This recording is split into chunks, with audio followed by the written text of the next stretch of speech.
حضرت محمد صلی اللہ علیہ وسلم نے فرمایا، اگر تمہیں پتہ چل جائے کہ کھڑے ہو کر پانی پینے کا کتنا عذاب ہے تو تم اپنے حلق میں ہاتھ ڈال کر اس پانی کو باہر نکال دو، اور اگر اس وقت تم دیکھ لو کہ تمہارے ساتھ کتنی خوفناک شکل والا شیطان منہ لگا کر پانی پیتا ہے تو تم پانی پینا ہی چھوڑ دو۔ کھڑے ہو کر پانی پینے سے جسمانی صحت کو بھی نقصان پہنچتا ہے، دماغ کے پردوں کو نقصان پہنچتا ہے۔ پانی کی لہروں کا تعلق دماغ کے پردوں سے ہے۔ معدے کو نقصان پہنچتا ہے، معدے میں پھیلاؤ پیدا ہوتا ہے اور یہ پھیلاؤ دل اور پھیپھڑوں کو نقصان پہنچاتا ہے۔ اس کے دباؤ سے انتڑیوں کو بھی نقصان پہنچتا ہے۔ کھڑے ہو کر پانی پینے سے سانس کی نالی کو بھی نقصان کا خدشہ ہے۔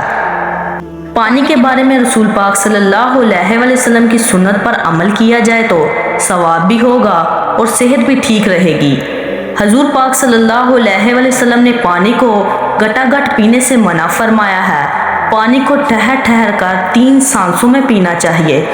پانی کو اگر اس دنیا کی سب سے عظیم نعمت کہا جائے تو یہ غلط نہ ہوگا۔ پانی کے بغیر انسانی زندگی کا تصور بھی ناممکن محسوس ہوتا ہے۔ اگر اسلامی تعلیمات کی روح سے دیکھا جائے تو پانی پینے کے کئی آداب بیان کیے گئے ہیں، جیسے پانی کو بیٹھ کر پینا چاہیے، پانی کو دیکھ کر پینا چاہیے، پانی پینے سے پہلے بسم اللہ پڑھنی چاہیے، پانی کو 3 سانسوں میں پینا چاہیے، پانی کو دائیں ہاتھ سے پینا چاہیے اور پانی پینے کے بعد الحمدللہ کہنا چاہیے۔